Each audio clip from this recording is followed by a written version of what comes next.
operation yang all round, yang paling ideal, karena itu menandakan quality. Bapak umpamanya teman-teman yang di Bali, ya kan ya, yang teman-teman di Bali silahkan bandingkan hotel yang all round dengan yang sistem section.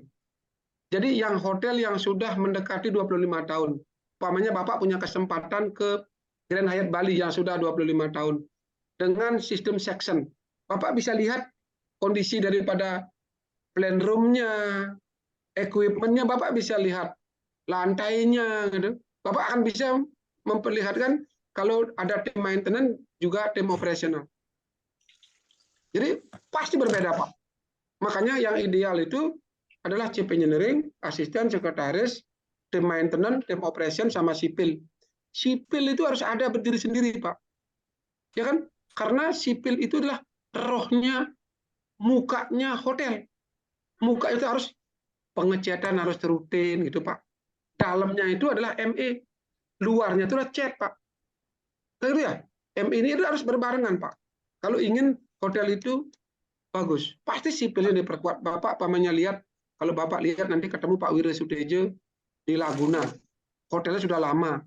Dengan ada tim maintenance dan operation bisa dilihat kualitasnya. Saya kagum ngelihat namanya yang di Laguna, umpamanya Pak Wira Sutejo itu bagaimana dia memaintain hotel itu, ya kan ya?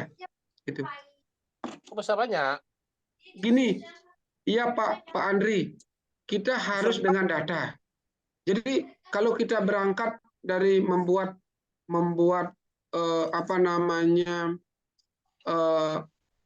Bukan karena banjir ya? Menghitung tenaga kerja itu dari pelajaran kemarin berangkat dari struktur organisasi, job description. Dari job description itulah kita bisa menghitung berapa kebutuhannya. Kebutuhannya dihitung dengan jumlah equipment. Equipment berapa itu pakai, terus perkiraan komplainnya seperti apa. Nah, makanya semakin tahun seharusnya jumlah komplain akan semakin naik karena umur mesin itu semakin tua kan deh. Gini Pak, kalau yang kerusakan itu dimasukkan kepada operasional Pak. Maintenance itu adalah maintenance rutin.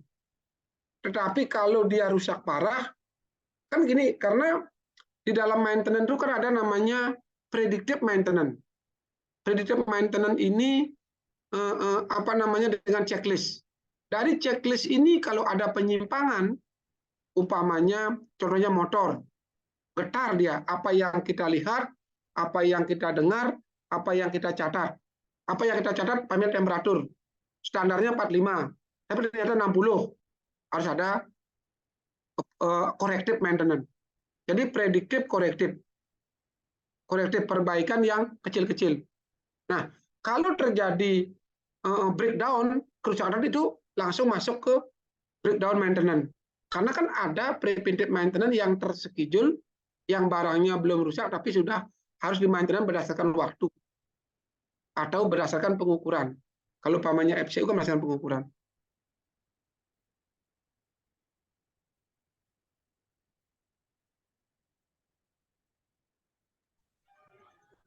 Made?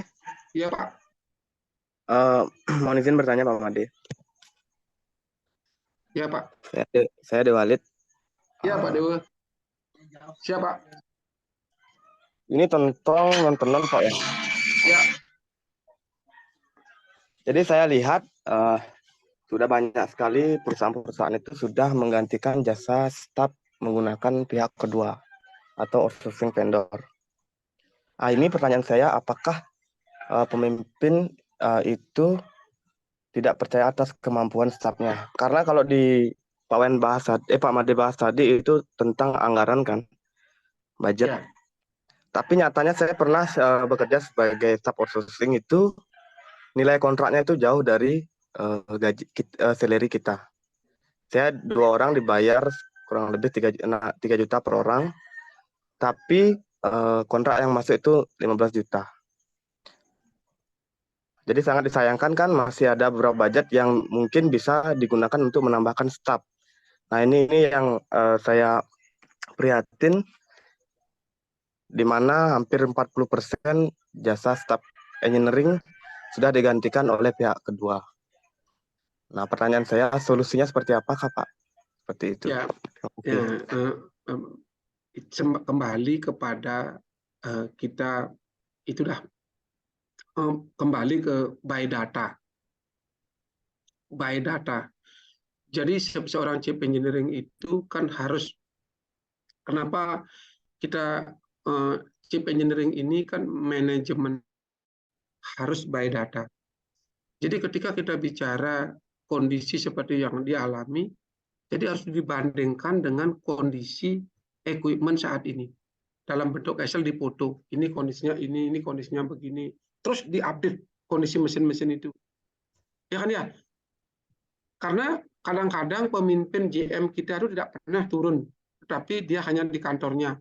Dia hanya melihat hidup saja mesin itu. Tidak pernah dia melihat kondisi mesinnya kayak apa, diakali oleh engineering, pantas apa tidak. Yang penting asal jalan.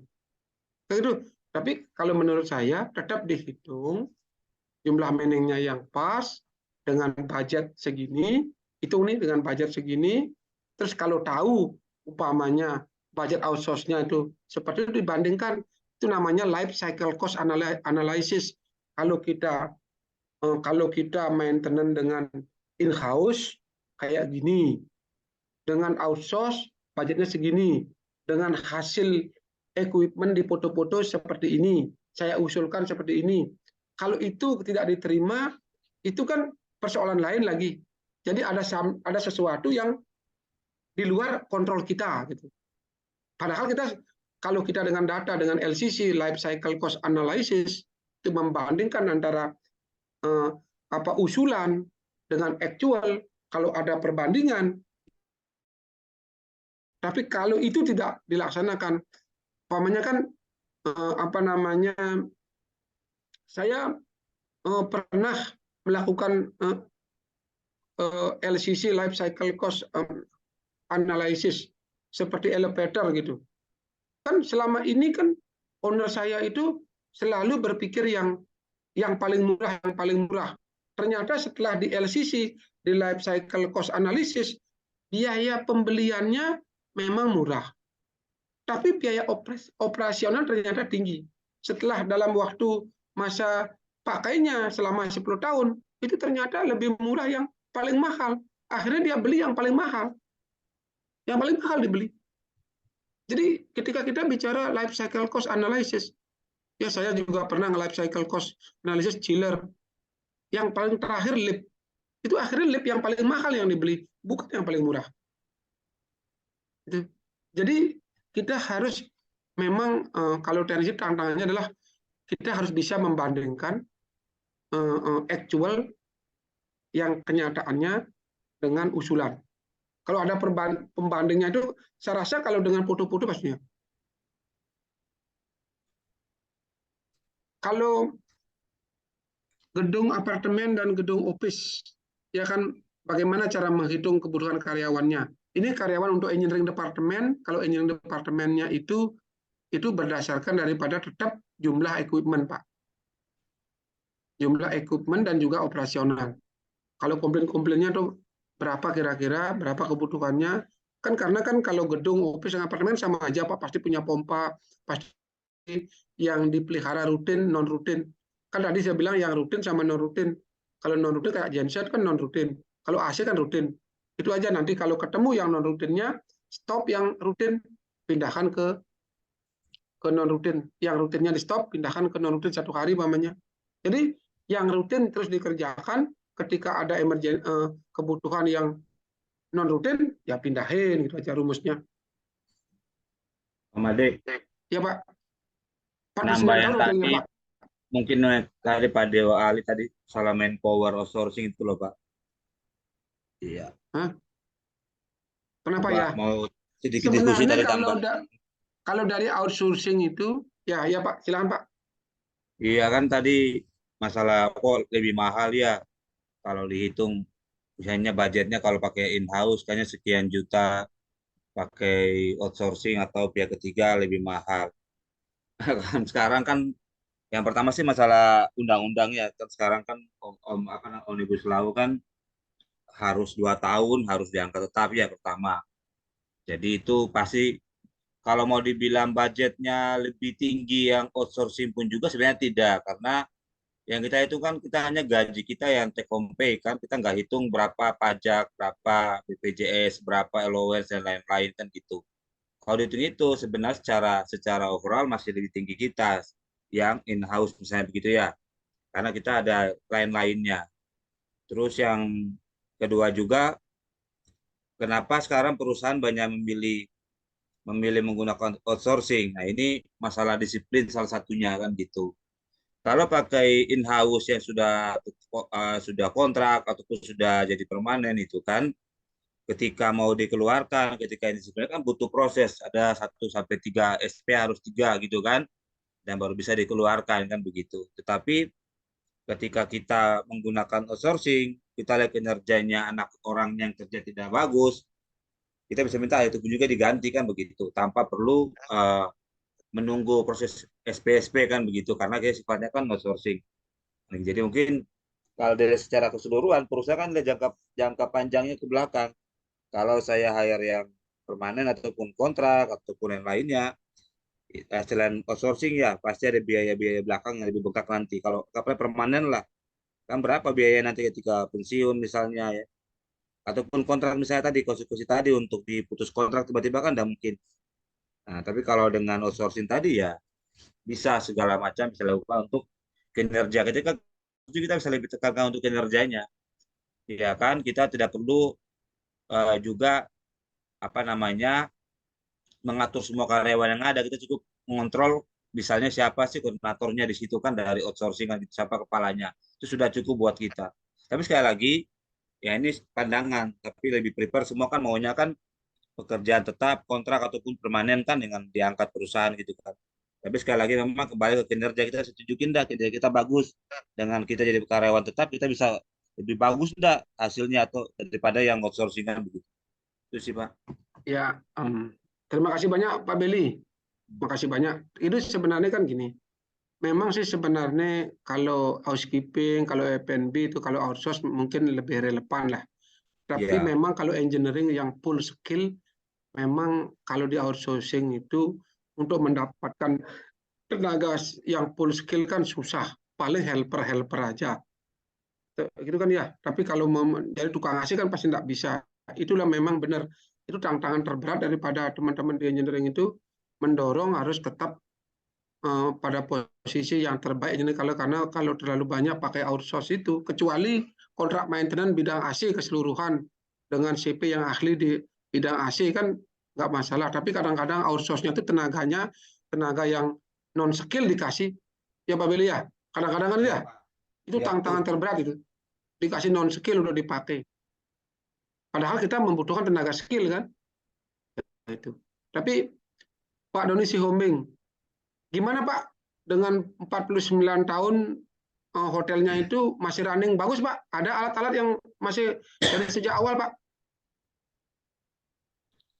Tolong sharing Pak. Ya Pak, ini yang saya kan sipilnya Pak, dari Ya, yang saya alamin di 1 tahun itu rata-rata saya dari ini ya Pak, dari section sipilnya yang saya lihat ya, Pak ya. ya, Nah, untuk elektrik sama mekanikalnya nanti saya malah salah. Dari section sipilnya kan dari bangunan yang ada itu sudah umpamanya untuk masonry catnya itu hampir setiap hari kita berulang-ulang di titik yang sama, hal yang sama gitu. Kemudian kita kan kalau dari saya sih ada usulan supaya ibaratnya plesterannya dibongkar total dan diganti menjadi plesteran yang baru. Ya kalau di Bali itu yang kayak ini loh Pak, apa tuh pamor apa namanya gitu Pak. ya, Kalau ya, ya, saya ya. nggak salah. Jadi kadang-kadang kita tamu mau masuk kita cat dan berbau. Sebentar lagi 1 jam lagi kemudian tamu masuk kita harus nyervis. Kemudian untuk dari strukturnya juga sampai eh, apa tulangan yang praktis itu sampai udah pecah akhirnya merusak plesterannya. Nah, kadang-kadang hal-hal seperti itu yang berulang itu ya jadi parah juga gitu Pak. Jadi kurang efektif perbaikan yang kita laksanakan setiap hari gitu Pak. Itu sih yang kesan yang saya dapat selama di Ya. tempat saya gitu Pak. Terima Kenapa? kasih banyak Pak. Dari Ya benar. Ini dari apa ini namanya Pak gini. Made, sarannya Pak Made. Ya kalau saya tuh gini Pak. Kalau sipil itu kan gini. Kembali kepada data. Nanti CP Engineering nanti ajak diskusi Pak.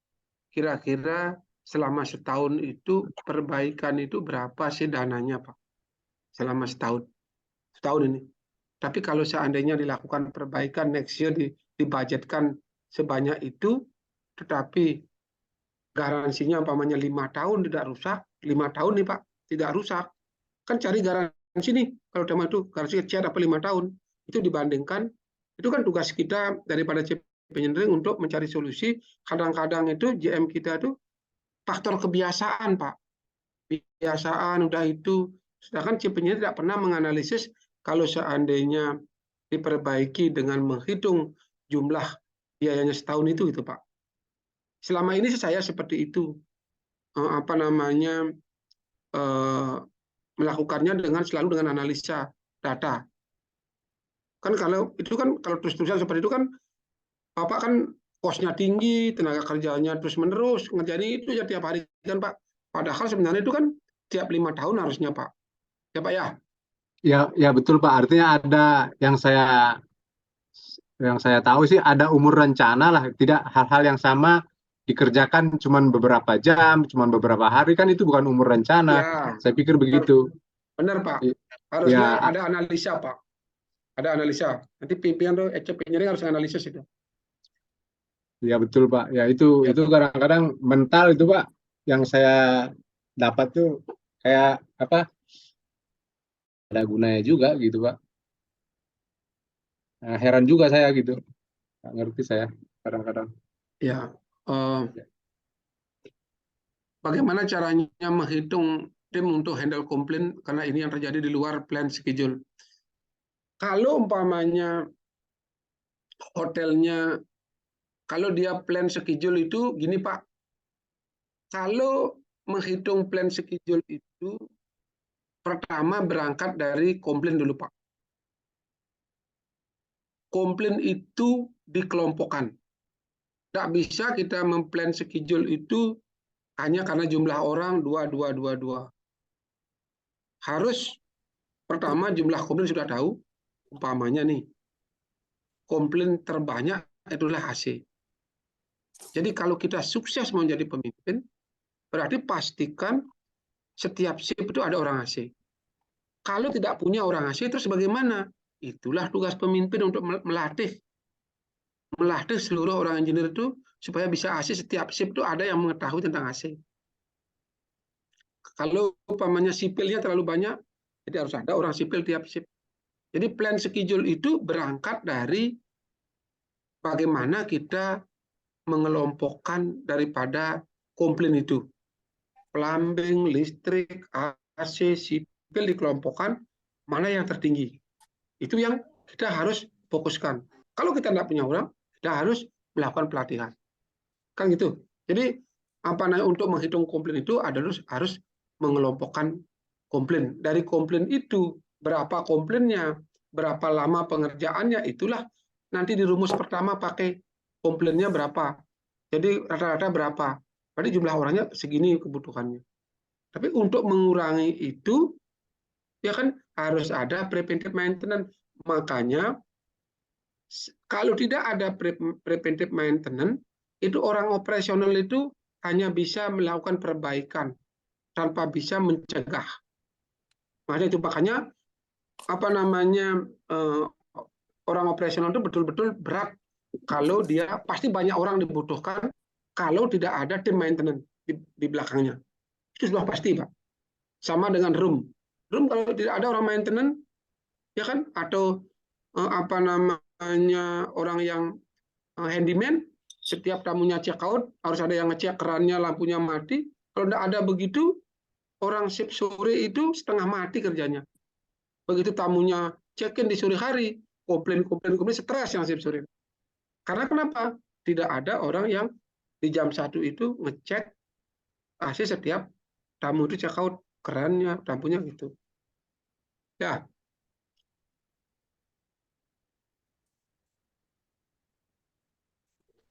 Ya, terima kasih Pak Made. ya.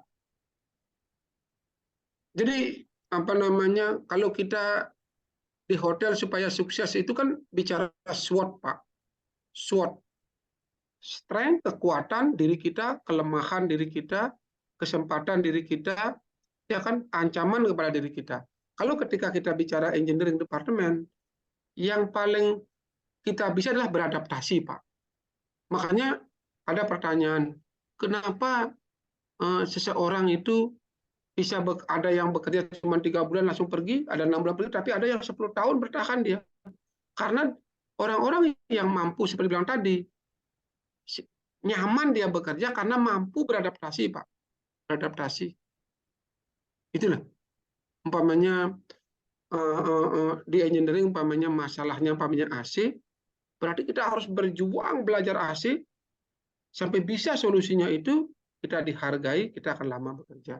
Jadi makanya berangkat dari komplain. Komplain apa saja yang terbanyak itu kita fokuskan, carikan solusinya. Kalau yang kerja di Starwood zaman dulu kan ada namanya Engineering Improvement System. Engineering Improvement System itu bagaimana engineering mengisi berdasarkan daripada komplain yang terjadi. Umpamanya komplainnya setiap bulan 100 komplain AC. Kita mau menurunkan hanya jadi 10. Solusinya gimana? Berarti kita cari data. Ya kan? Kenapa dia komplain 100 tidak dingin? Kenapa tidak dingin? Karena kotor. Kenapa kotor? Karena tidak dicuci. Kenapa tidak dicuci? Karena tidak ada orang. Setelah sudah ada orang, stop. Baru bikinkan rencana. Jumlah AC dibagi dengan 10 setiap hari ini. Baru ajukan. Kalau ingin mengurangi komplain AC dari 100 menjadi 10, ini solusinya gitu. By data. Itu cara beradaptasi. Jadi ketika kita mampu beradaptasi dengan situasi, ya kan pemimpin itu harus bicara data. Ya kan? Makanya umpamanya seperti kita bagaimana seorang pemimpin men-set up training setiap hari Jumat jam 2 sore training berkah. Ya kan? Kita harus melakukan pelatihan setiap hari Jumat rutin. Dengan pelatihan secara rutin 1 jam saja setiap minggu, setiap karyawan di sore hari itu pasti akan ada perubahan. Yang kedua, bagaimana kita setiap hari Jumat pagi hari 1 jam melakukan cleaning day di engineering department, menata barang-barang, mengecat barang, supaya jangan sampai engineering itu orang di Pronopis itu bagus-bagus kantornya, engineering sendiri berantakan. Tapi yuk coba kita di engineering department. Makanya kalau bapak-bapak ingin melihat bagaimana indahnya kantor engineering itu, coba bapak-bapak jalan ke Laguna, ke kantornya, atau ke Grand Hyatt. Back of house-nya itu bagus banget. Ditata. Saya senang itu. Ya kan itu ya? Jadi bagaimana kita memelihara sama dengan memelihara kamar. Jadi harus bisa. Jadi seorang engineer itu mendrive. Kalau sudah engineering itu bisa bersih, bisa rapi, itu pasti ke belakangnya bakalan bagus. Jadi seperti itu. Ya Pak ya. Sedikit bertanya, Adi Sanjaya. Kalau dalam tim kita ada titipan dari owner, sementara setiap hari selalu nggak masuk alias saya nanya sendiri. Kalau diberikan maintenance ringan mungkin bisa dikerjakan, tapi maintenance itu kan tidak selalu dijalankan.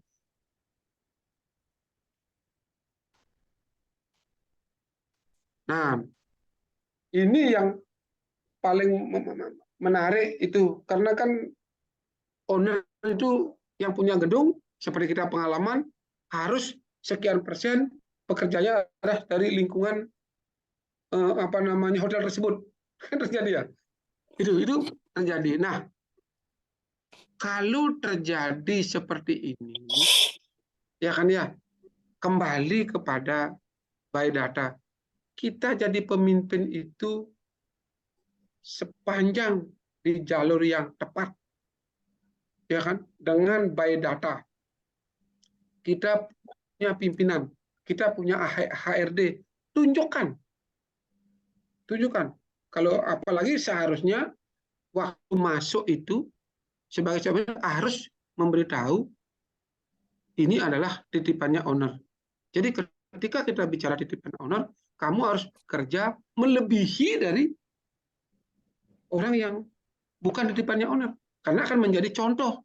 Kalau ini jadi contoh, kalau itu yang juga tidak dilaksanakan karena kita sebagai pemimpin, sepanjang kita by data, jangan takut, lakukan yang terbaik, tapi dengan data, dengan pendekatan secara persuasif, ya kan? Tapi kalau tidak persuasif, tidak mau dengan aturan, melibatkan HRD, ya. Jadi itu yang Pak Adi yang harus kita lakukan itu, jangan takut, harus jalankan, ya. Jadi ketika kita bicara meaning di engineering itu, memang selama saya bekerja dari satu daerah ke daerah lain, dari Sumatera Barat, dari Lombok ke itu, memang saya itu selalu dimanapun mentraining AC. Di tiap minggu pasti training. Karena kenapa? Karena saya mengantisipasi komplain terbanyak sudah pasti itu, makanya terus-terusan saya training terus gitu. Konteksnya ini ya. Ya itu. Jadi jangan kita melupakan pelatihan. Apa yang kita dapatkan pendapatan itu harus disisihkan untuk pelatihan, baik pelatihan berbayar atau bertemu mentor untuk beli bensin untuk menemui mentor di mana kan perlu makan, atau ngajak makan pelatih kita, harus punya mentor itu sukses, ya. Jadi alokasikan waktu benar-benar untuk belajar dari siapapun, berkunjung ke hotel-hotel yang yang bagus, ya. Ya, kalau ya betul Pak Supardi, karena kan kenapa kita seorang chief engineer itu saya sarankan untuk menguasai AC, ya karena pengguna listrik terbesar AC, biaya listrik terbesar dari AC, komplain terbesar dari AC, nyamannya tamu dari AC, di kitchen juga pendingin, semua kalau kita sudah bisa pendingin multi skill, ya kan, pasti kita dimiliki, karena orang AC pasti tahu listrik, pasti tahu plumbing. Kalau orang listrik harus belajar AC. Itu udah kelebihannya kalau kita berkompetisi itu, kalau ada 3 kandidat yang pengalaman listrik, plumbing dengan AC, pasti akan ambil orang AC karena dia multi skill. Ya benar Pak, kos terbesar itu AC. Pak Supardi. Ya Pak Doni harus punya mentor Pak. Ya Pak ya, penting. Itu ya, bicara mengenai budget. Luar biasa, itu menyenangi nanti budget karena kan kalau kita bicara manpower ini, karena tidak ada tolak ukur yang pasti, ya kan ini hanya pendekatan, tentunya teman-teman harus selalu memperhitungkan itu dengan by data. Ya kan, dengan jumlah equipment, luasnya gedung, itu tetapi paling tidak punya pendekatan. Kira-kira ini kurang karena luas, jadi tambahin aja. Jadi paling tidak punya dasar untuk menghitung. Ya kan? Karena jumlah equipment dan waktu. Jadi kalau equipment-nya 1 karena jauh, berarti tambah waktunya. Kan berarti jumlah equipment-nya yang akan di maintenance pasti berkurang. Kalau ingin standar, pasti tambah orang gitu loh logikanya. Ya kan, paling-palingnya AC nih, maunya 8. Ya kan? Tapi waktunya harusnya 4 jam, tapi ternyata 6 jam karena waktunya jauh. Berarti kan kalau kita itu berarti nambah orang. Kan gitu. Karena waktu kerjanya itu tidak 4 jam lagi, ternyata 5 jam. Nah, 5 kali kan 10 jam. Kayak gitu. 12, 40 dibagi 16, ya 2,5 orang. Jadi, seperti itu. Karena kita sudah ada jumlah equipment dan beban waktu kerjanya. Itu semakin lama kerjakan, berarti semakin banyak orang yang dibutuhkan ketika kita ingin mencapai standar. Seperti AC. Ya kan, seperti AC tadi.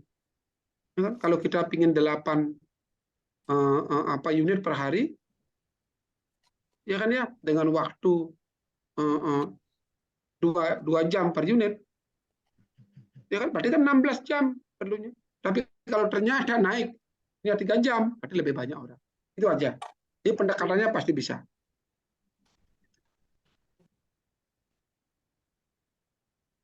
Jadi itu.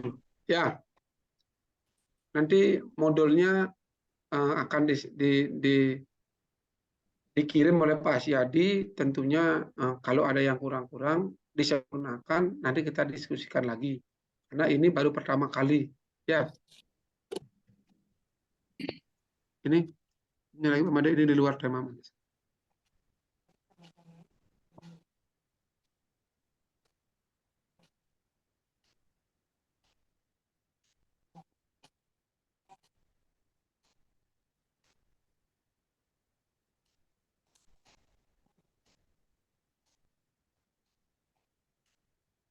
Nah, kalau ini kan sangat personal ini. Kalau ini sudah ditegur, mengkomplain ini kan, ini pasti ada orang seperti ini.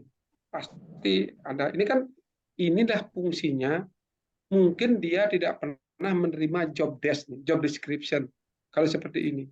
Hanya bekerja. Ya kan ya. Sebenarnya kan kadang-kadang kan ya kan naiknya seseorang menjadi pemimpin itu karena kedekatan, karena ini sebenarnya makanya kita ada SOP, standar operating procedure, ya kan, standar operating procedure itu bagian dari job desk, itu yang harus disampaikan sebagai pemimpin secara terus-menerus kepada semua tim engineering supaya tidak terjadi like and dislike, ya kan ya. Jadi ini yang kalau saya lihat itu tidak ada job desk-nya sehingga dia bisa kerja seenaknya, ya kan itu. Ya, izin Pak Made. Ya Pak.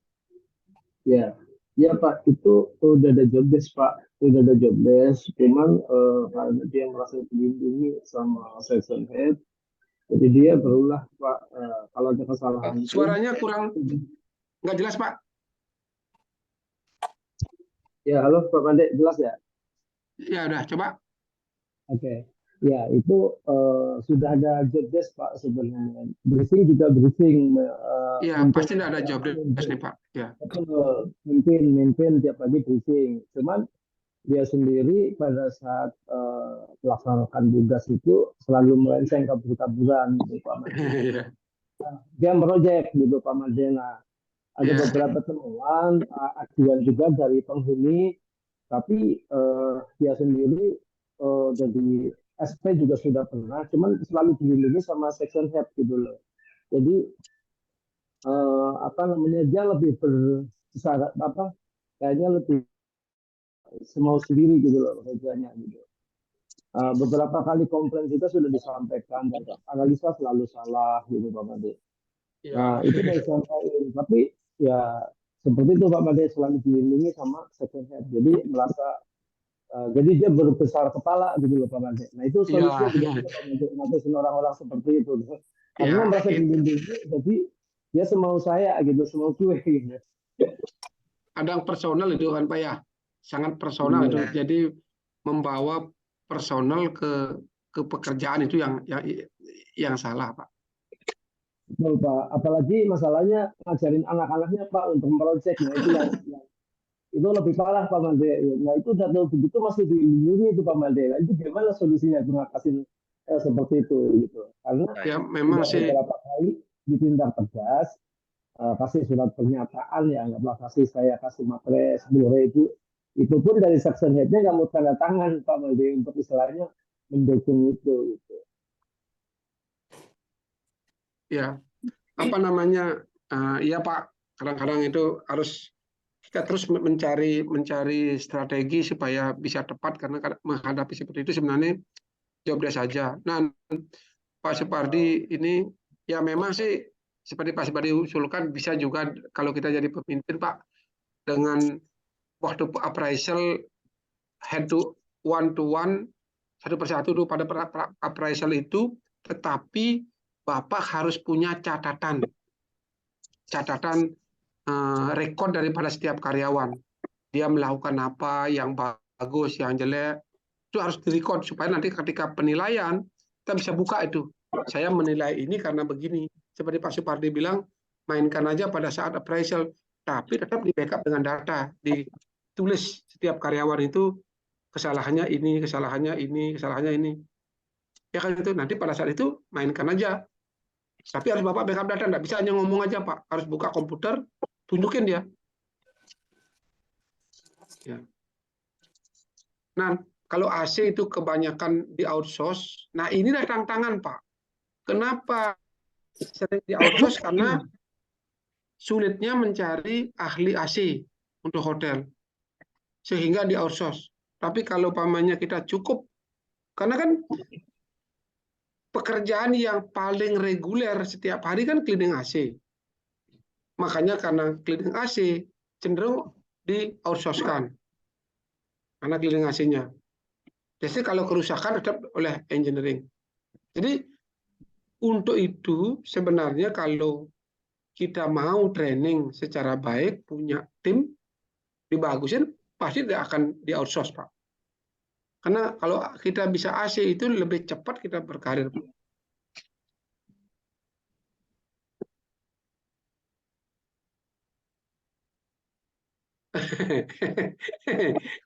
Pak Gilang, ya. Tapi kadang-kadang pasti akan mengalami pemimpin karena tipikal daripada orang itu pasti ada ya Pak ya. Harus dibina Pak, tapi jangan dibinasakan Pak. Dibina Pak ya. Ya Pak Gilang ya. Ada lagi pertanyaan Pak? Ada masukan dari Pak Okto, Pak Yuwono, Pak Sarte? Silakan Pak. Ada Pak Beli, teman-teman juga. Silakan. Luar biasa hari ini sampai 180-an. Pak Sarte, Pak Asyadi, silakan. Pak Made, Ya, izin untuk keluar Pak. Ini ada panggil Pak. oh iya. Oh iya. Ya, terima kasih Pak Made. Ya. Izin Pak Made, tadi saya sedikit tertarik dari pertanyaan Pak Adi Sanjaya, cuman saya coba merangkum dulu dari teman-teman tadi, masukannya banyak sekali. Yang pertanyaannya sedikit bertanya Pak Made, kalau dalam tim kita ada titipan dari owner, sementara setiap diajari selalu nggak masuk alias seenaknya sendiri. Tadi sudah dijawab juga sama rekan kita salah satu bahwa appraisal sudah betul langkah itu, kemudian mungkin di beberapa chain hotel itu sudah ada KPI mungkin. Jadi itu saya juga copy paste dulu dari KPI itu, case performance indicator. Jadi dari yang Pak Made sampaikan tadi rangkumannya adalah predictive maintenance. Jadi pasti kita punya schedule maintenance di sana.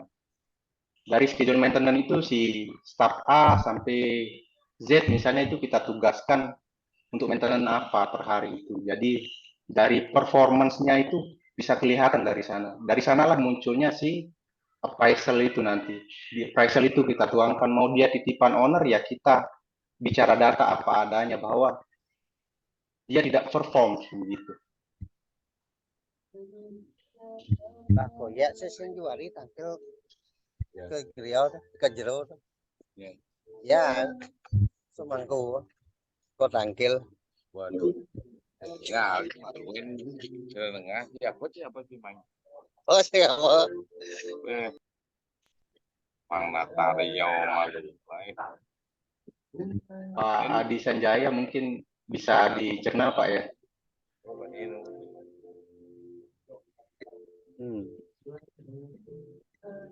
Ini juga mau jam sekap.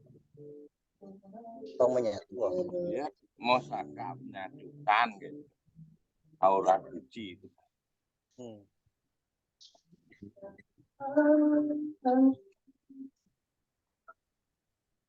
Itu ya raga pengeluaran kucing. Yang jadi ya. Aneh-aneh. Lanjut Pak Made.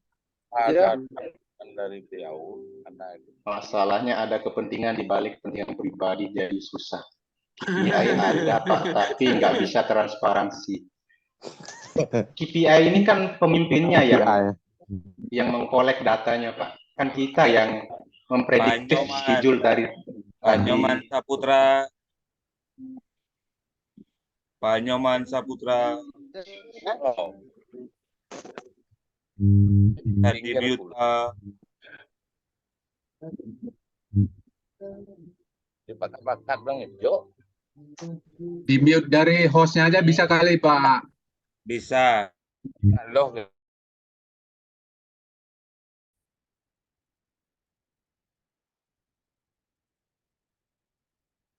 Pak Syadi. Lanjut Pak, lanjut. Pak Syadi. Di unmute dulu Pak. Sudah Pak, sudah. Silakan Pak Syadi. Ya ini lanjut lagi Pak Sanjaya. Jadi tetap bicara data Pak. Apapun itu produktivitas dan kita bicara productivity dan quality daripada staff kita ya appraisal tadi, kemudian KPI yang sudah ada itu juga yang Bapak maksudkan tidak transparan ini kan sampai mana di monitor KPI-nya.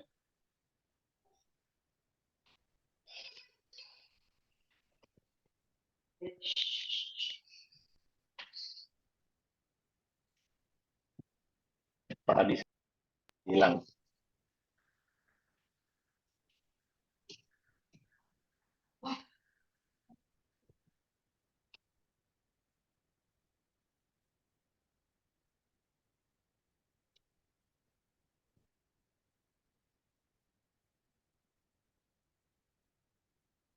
Silakan Pak Oktu, mungkin ada yang mau ditambahkan Pak Oktu. Oke, terima kasih Pak Yadi. Ya, luar biasa ini untuk diskus malam ini. Sepertinya untuk sesi tanya jawabnya yang lebih panjang dari pemberian materi ini. Kalau kita lihat ya, sangat menarik. Iya, mengenai manajemen ya, tadi udah dijelaskan, yaitu manajemen kan semua itu proses dari perencanaan yang didukung dengan pengarahan dan pengendalian sumber daya pastinya tadi yang disampaikan Pak Made. Jadi pada pokoknya sebetulnya kalau yang saya tangkap di sini adalah ini semua dikolaborasikan untuk ini ya, untuk mencapai tujuan. Jadi mencapai tujuan yang telah ditetapkan. Jadi dari manajemen maupun berkaitan dari perencanaan, perekrutan staf juga, serta di situ berkesinambungan mengenai pelatihan dan pengembangan serta pengkajian mengenai pengelolaan tenaga kerja. Pastinya itu kalau yang saya tangkap tadi ya. Luar biasa di situ ada juga problem solving yang dihadapi dari masing-masing departemen. Pastinya itu untuk di sharing juga tadi masing-masing mempunyai problem solving yang sudah diberikan satu tips ya. Ada yang dari KPI, ada yang dari pendekatan melalui persuasif. Ya, pastinya kebutuhan dari tenaga kerja itu nantinya yang kita akan awali adalah dari sisi kualifikasi tadi yang Pak Mahdi sampaikan untuk menjalankan operasional supaya menjadi efisien. Yang saya tangkap seperti itu ya, dari inti pokok penjelasan tadi, selain dari skilling untuk mengenai schedule, pembagian tugas dan lain-lain. Saya rasa itu Pak Yadi dan Pak Made ya. Intinya di sini adalah kebutuhan tenaga kerja itu diperlukan untuk mencapai tujuan yang efisiensi di dalam departemen. Kalau yang dari saya seperti itu. Semoga ini sangat bermanfaat untuk teman-teman semuanya gitu. Ya, terima kasih Pak Yadi, itu masukan dari saya. Baik, Pak Okto, terima kasih. Mungkin dari rekan-rekan yang lain, Pak Sarte, Pak Yuwono, ada tambahan untuk materi kita malam ini atau masukan-masukan, Pak? Selamat malam Pak Yadi, selamat malam semua. Malam. Malam, Pak. Jadi luar biasa hari ini. Jadi kalau saya sih tadi menangkap kalau masalah orang titipan profesional aja. Jadi kalau dia baik kita pakai, kalau enggak ya binasakan aja. Karena kita bekerja profesional. Jadi tidak ada orang titipan. Jadi kalau saya itu jadi by data semua, benar kata Pak Yadi, Pak Made. Jadi semua by data. Kalau orang titipan kalau dia bisa kerja, kita mari aja kerja. Kalau enggak ya sudah gitu. Jadi luar biasa hari ini, sukses semuanya. Terima kasih, selamat malam. Terima kasih, Pak. Pak Made, ada tambahan, Pak Made? Kalau dari saya sedikit, ya, sedikit sharing aja untuk teman-teman semua. Jadi dulu waktu saya baru masuk di perusahaan saya yang sekarang, agak sedikit terkejut karena dengan kamar 198, engineeringnya hanya 5 orang. Jadi saya pikir dulu engineeringnya sakti-sakti. Jadi ketidaktahuan owner saya dulu. Jadi yang harus di outsourcing, kemudian ada kerusakan-kerusakan di mekanikal juga harus di outsourcing. Kemudian saya coba tarik data semua equipment yang ada di perusahaan saya data semua, saya list pompa-pompa, kemudian AC 198 kamar, belum tipe kamar yang lain yang unit AC-nya lebih dari 1. Seperti data yang Pak Made sampaikan tadi, jadi menggunakan analisis itu, saya sampaikan bahwa plus minusnya ini. Nah, dari sana akhirnya alhamdulillah sampai sekarang manning saya hampir 20 orang. Tuh, kamar 198. Memang beda data betul sekali, dulu saya juga terjebak di awal-awal. Nah, saya pikir hotel sebesar itu sakti juga engineeringnya cuma 5 orang. Saya pikir semua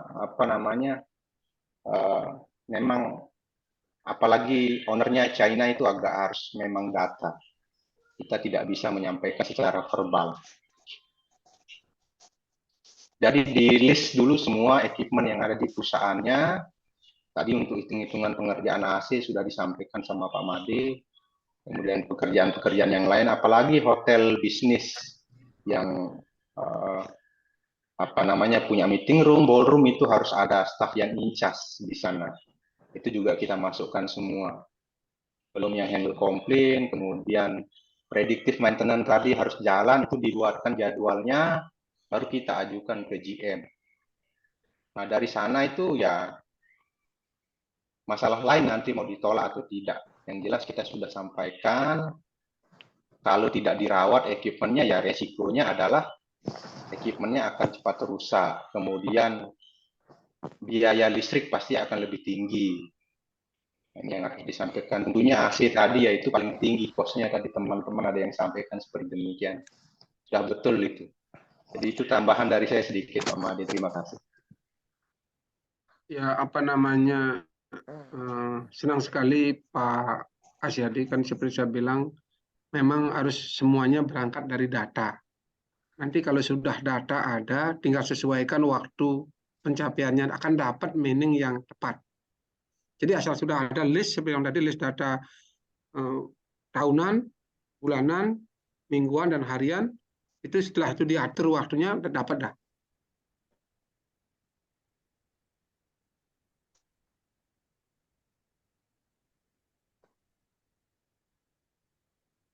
ya Pak Supardi bagus juga.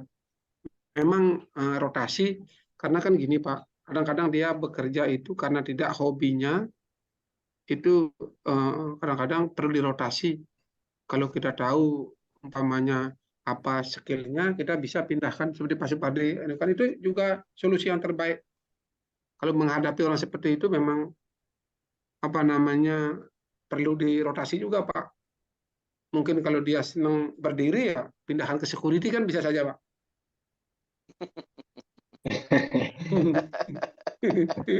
Kalau kan gitu suka berdiri tidak kerja kan gitu. Security pindahan Pak. Ini menarik ini dari Pak Supardi ini. Pak Supardi, ya usahakan no one man show Pak. Nggak enak libur, nggak enak tidur Pak. Saya pernah alami itu Pak. Jadi saya ahli di salah satu bidang tertentu. Waktu saya libur, saya harus telepon atasan saya Pak. Jadi saya sharing ilmu saya Pak. Sebaliknya juga rekan saya yang lain akhirnya tertular. Jadi nggak enak Pak jadi spesialis itu Pak. Nanti pas libur, pas lagi jalan-jalan sama istri, ditelepon Pak. Ini bermasalah, ini bermasalah. Akhirnya dengan sharing ilmu kita ke teman-teman yang lain, jadi liburnya enak Pak, nggak keganggu. Ada masalah di hotel yang lain bisa kerjakan. Karena saya berangkat dari sipil dulu Pak, saya civil engineering dulu. Jadi saya belajar lama di Bali. Tadi itu yang diterapkan oleh mentor saya juga almarhum dulu di Ayodhya, namanya Pak Pariono. Dia sudah almarhum juga. Jadi tidak enak tidur katanya kalau kita one man show. Tidak enak libur, tidak enak tidur. Jadi dalam tim itu hindarilah apa namanya jadi spesialis. Kalau bisa di-sharing ilmunya ke tim yang lain. Jadi liburnya nggak keganggu, tidurnya nggak keganggu. Itu sih pesan dari saya. Terima kasih. Apa namanya? Iya, itu pengalaman. Ini bagus pertanyaannya Pak Syadi. Pak Okto. Pak Ari Budiarto nih. Bagus pertanyaannya. Kalau supervisornya itu mengadu yang bukan ke atasannya tapi tidak sesuai dengan kenyataan, gimana caranya itu, Pak Syadi? Ini bagus pertanyaannya nih. Pasti mengalami peristiwa ini. Karena kenapa? Karena supervisornya itu merasa ilmunya itu kurang dari bawahannya sehingga seperti itu. Pasti itu seperti itu. Biasanya itu terjadi. Tapi kalau supervisornya itu bagus pengetahuan, pasti dia mendidik ke bawahannya. Kalau ini kejadian, nah dengan seperti itu memang perlu kesabaran, kehati-hatian untuk berbicara. Jadi kita bekerja sesuai dengan SOP. Kalau targetnya selesai, selesaikan. Nanti kan fakta yang akan aktual yang akan berbicara, waktu dan kenyataan. Ya kan kalau pamannya melaporkan 1 kali, 2 kali diterima, ketiga kalinya dengan bukti pasti tidak. Kan gitu ya Pak?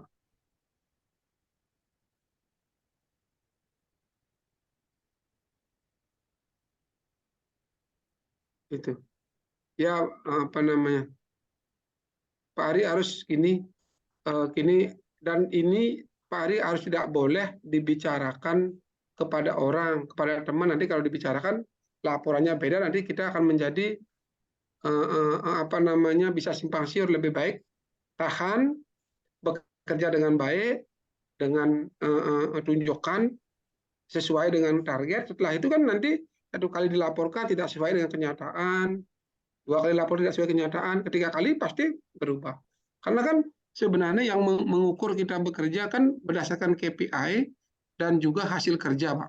Selama hasil kerja bisa terukur, bagus, jangan khawatir. Pasti kebenaran itu akan muncul pada waktunya, Pak Ari. Semangat. Ya Pak Dia, kalau karena begitu.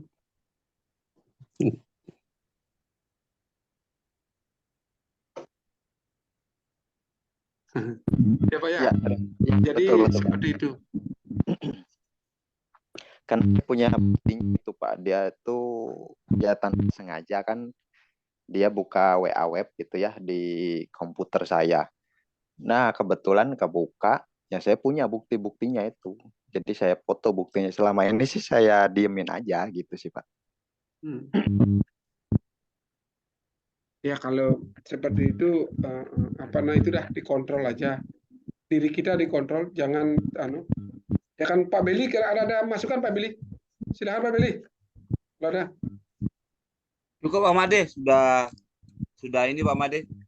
Rasa sudah cukup, intinya ya salam manpower. Kalau gini, ya intinya kalau teman-teman yang mau live, terima kasih banyak, silahkan. Kalau yang masih diskusi, masih kita diskusi, kita ada masalah. Ya Pak, sedia. Intinya Pak Made, masalah manpower nih. Iya Pak. Masalah manpower nih Pak Made. Kita ngomong masalah manpower ini.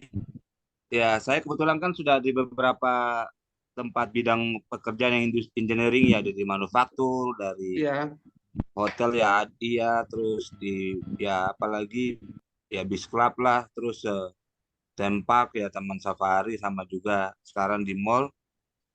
Ya intinya sama saja dasarnya, intinya ke preventif sama operation Pak. Itu dua itu. Operation orangnya harus ada selalu yang tadi Pak sampaikan, terus preventif berdasarkan schedule itu tadi, harus dua itu tersedia.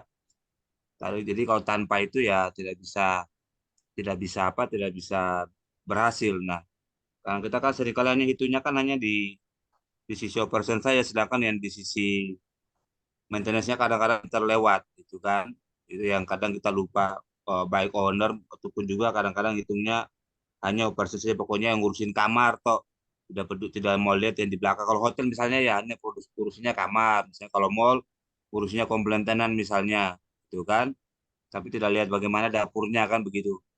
Itu yang memang jadi kendala. Tapi dengan adanya materi gini, kita bisa punya dasar untuk perhitungan bersama supaya bisa disetujui. Tadi Pak Malik sampaikan banyak hal tadi bisa disetujui dengan cara betul. Jadi kita nggak bisa sekedar hanya berdebat tanpa ada data kan begitu. Dan itu yang bisa kita lihat sampai saat ini. Saya kebetulan tempat sekarang saya yang baru kombinasi Pak, jadi ada juga in-house, ada juga sosial, dan jumlahnya juga banyak kan begitu. Nah, kita pakai cara memang hitungan tadi dan juga dengan cara operasional tadi. Jadi tidak boleh sampai ditinggal pump room-nya, tidak boleh tinggal misalnya control room-nya tidak boleh kosong gitu. Kita kan jalankan akhirnya bisa ada kan begitu. Memang kembali lagi apapun juga propertinya, apalagi building ya, entah mall, hotel maupun apartemen pun juga itu sangat similar sebenarnya, tidak ada yang berbeda dalam perhitungan selama kita punya data perhitungan yang benar gitu aja. Itu sih Pak Made. Ya betul, terima kasih banyak Pak.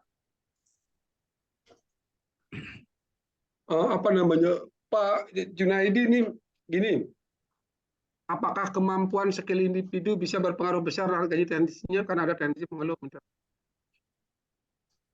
Sebenarnya kalau kita ingin sukses, ingin berkarir di ke depan itu, pertama itu harus punya skill Pak. Skill individu harus punya skill individu. Skill individu ini harus mampu dikerjasamakan, harus mampu berkolaborasi, bekerja dengan teamwork. Ya kan, skill, teamwork, karena di teamwork ini kan berbeda-beda skill disatukan untuk mencapai tujuan. Nah, dari teamwork ini untuk apa? Untuk kita supaya kita bekerja kompeten, mampu bekerja sesuai dengan target. Ketika kita sudah mencapai target, tentunya ada inovasi yang kita miliki supaya kita bisa bekerja efektif melebihi dari target. Yang kelima kan yang paling sulit, ya kan? Ketika ke skill kita, keahlian kita harus mampu diwariskan kepada bangsa kita, bangsa Indonesia, keluarga kita, tetangga kita, anak cucu kita, kan gitu ya. Jadi skill individu itu wajib, beserta hari ini jaringannya harus punya. Skill dan jaringan itu yang akan menuntun kita menjadi sukses di masa depan. Seterusnya. Begitu. Ini. Nah, kalau Pak Arief Yandur ini kalau ada mempekerjakan keluarganya ini yang sebenarnya itu hanya sifatnya sementara. Sifatnya sementara. Karena kalau sudah mempekerjakan keluarga nggak bisa dikontrol, pada akhirnya akan hancur, Pak. Kalau sudah profesionalitas itu dihilangkan, cepat atau lambat hancur, Pak. Memang ini risiko seorang pekerja ini. Memang kalau seperti kondisinya, dengan pengalaman, dengan skill yang kita miliki, dengan jaringan yang kita miliki sekarang, harus kita sudah mencari kerja lain, Pak. Kalau berhadapan dengan seperti ini. Nggak nyaman, Pak Arif. Ya.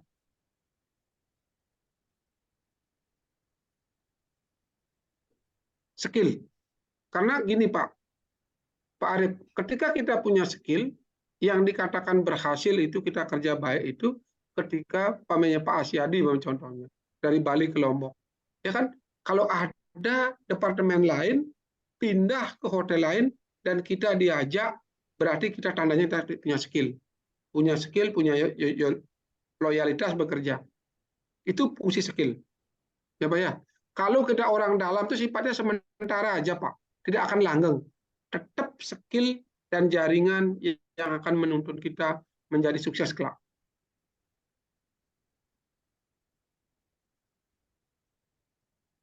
Iya betul, keluarga Pak.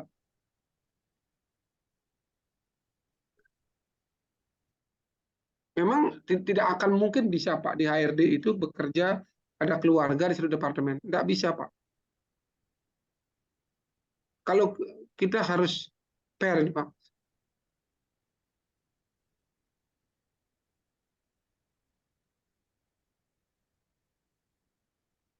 Nah ini dah.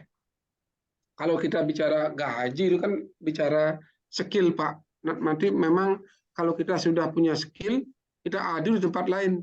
Memang kalau kita mau mencari gaji yang lebih itu harus kita berani menguji skill kita ke tempat lain. Kalau berhasil, kita bisa pakai untuk tawar-menawar Pak. Kadang-kadang memang ini memang sangat sulit. Saya sendiri itu bekerja ketika mau cari gaji yang lebih baik, saya pindah dari Kalimantan ke Jakarta, ke Sumatera Barat, ke Bandung, ke Lombok, ke Bali, ke Jakarta, gitu Pak ya. Jadi skill itu akan menuntun, sebilang tadi, skill kita akan menuntun kita menjadi akan lebih baik. Makanya luangkan waktu untuk belajar setiap hari apapun itu supaya skill naik, supaya kita mempunyai nilai tawar, ya kan, mempunyai perbedaan dari orang lain untuk mempermudah kita mencari pekerjaan atau juga promosi di tempat kita sendiri. Itu ya, itu dari saya. Kalau ada dari teman-teman silakan. Baik Pak Made, karena ini waktu sudah lumayan panjang sesi tanya jawabnya. Jadi kita cukupkan dulu sementara. Ya, siap. Ya, sampai nanti ketemu kita lagi akan ya. lanjutkan. Ya, Minggu kalau ada depan. yang salah saya minta maaf ya teman-teman ya. Silahkan ditutup Pak Asyadi selaku host baik mewakili untuk Aceh Indonesia. Untuk rekan-rekan semua yang sudah mengikuti online webinar Aceh Indonesia untuk seri keempat, itu yang belum mengisi absen, silahkan untuk mengisi absen. Ini baru 154 responden karena tadi sekitar 180-an yang hadir. Bisa diisi nanti setelah Zoom juga tidak apa-apa karena linknya sudah kita share beberapa kali di chat langsung. Kemudian dari host mengucapkan terima kasih banyak untuk semua rekan-rekan yang sudah menyempatkan hadir, meluangkan waktunya untuk sama-sama mendengarkan pemaparan materi dari Pak Made Sumantri malam ini. Kami dari Aceh Indonesia, apabila dalam pelaksanaan online webinar kali ini ada salah kata atau yang kurang sempurna dari webinar ini, kami mohon maaf dan akan menjadi catatan kami untuk lebih baik lagi ke depan. Jadi untuk teman-teman semua, sekali lagi terima kasih untuk waktunya. Pak Okto dan rekan-rekan pengurus Aceh Indonesia semua, terima kasih. Pak Made, terima kasih. Jadi saya tutup dengan mengucapkan Alhamdulillah, semua berjalan dengan baik. Selamat malam dan selamat beristirahat. Terima kasih Pak Jadi, Pak Made, Terima kasih, Terima terima kasih, kasih. terima kasih. rekan-rekan Selamat malam. semuanya Terima yang kasih Pak, terima hadir. kasih. Ya, sukses selalu Pak. Terima kasih banyak Pak. Terima kasih Bapak-Bapak, terima kasih Pak Made. Selamat malam, terima kasih semua. Terima kasih. Sampai ketemu minggu depan. Sampai jumpa di webinar selanjutnya. Terima kasih. Terima kasih Pak Made, terima kasih Pak Moderator, terima kasih Aceh Indonesia. Terima kasih banyak. Terima kasih semuanya.